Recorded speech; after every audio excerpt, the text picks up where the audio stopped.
Kisah cerita yang ingin saya ceritakan malam ini adalah kisah pengalaman dari saya dan om saya. Saat itu saya sekitar SMA kelas 1 dan kebetulan pada saat itu juga sedang liburan sekolah, jadi kami keluarga besar kumpul di rumah nenek untuk liburan.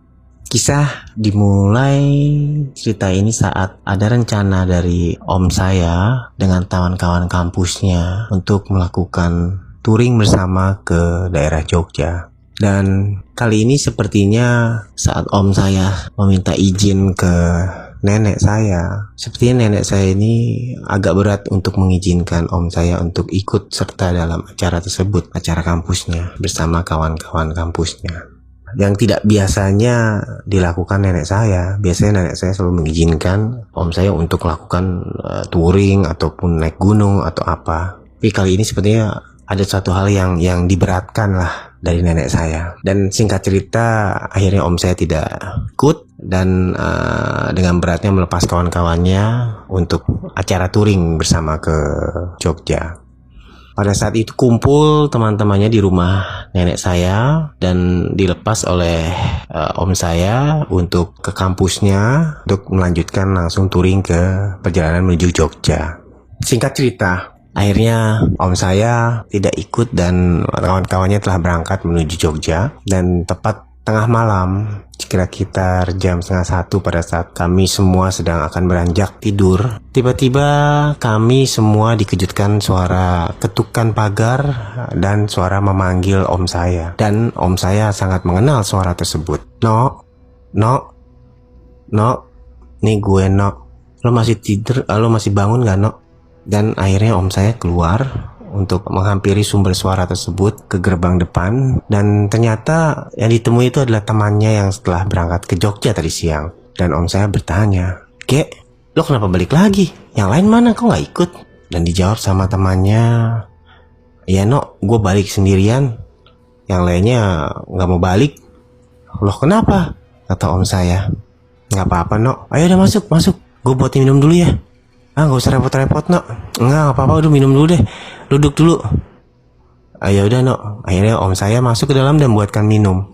Nah, pada saat om saya keluar membawakan minuman, om saya bingung. Kemana tadi temennya si Wage? Kok gak ada? Dan om saya tanya, "Kit, kamu lihat Wage kemana? Pulang? Pamit sama kamu?" "Enggak om." Tapi kamu dengar tadi kan suara Wage manggil-manggil?" "Iya, makanya tadi kan pas om keluar saya pikir dia udah pamitan pulang atau gimana. Karena ya saya cuma lihat om seperti kayak ngomong sendirian di teras. Karena saya nggak ngelihat om Wage ada. Saya pikir udah pulang ketemu ngobrol di gerbang saja." "Wah, kemana itu anak ya? Pulang kali," om saya bergumam. Dan sudahlah, akhirnya dikunci pintu semua gerbang dan akhirnya kembali menuju tidur. Selang 1 jam kami semua mendengar kembali suara tersebut. Tetapi kali ini suaranya agak sedikit merintih dan minta tolong. Nok, Nano, tolong gue Nok." Dan om saya langsung saya bangunin karena kebetulan saya tidur di ruang tamu sangat dekat dengan gerbang, kedengaran sekali. Dan om saya kaget dan terbangun langsung menuju gerbang dan ternyata tidak ditemukan suara panggilan tersebut.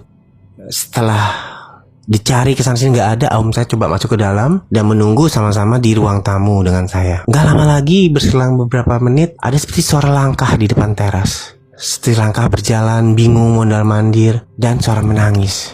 Dari situlah om saya merasa curiga, ada apa ini? Kenapa? Dan akhirnya mencoba mencari tahu, telepon ke kawan-kawannya malam itu juga. Dan benar saja mendapat kabar bahwa kawannya baru saja mengalami kecelakaan pada saat jam 9 malam terlindas truk motor dan tubuhnya.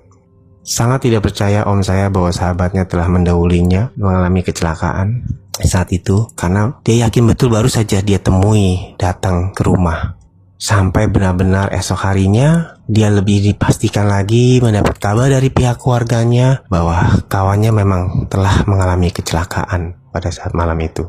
Inilah kisah saya waktu itu, di mana seorang sahabat, kawan terdekat pada saat akhirnya tetap berkabar, memberi kabar kepada sahabat dekatnya dengan kondisi keadaannya yang terakhir.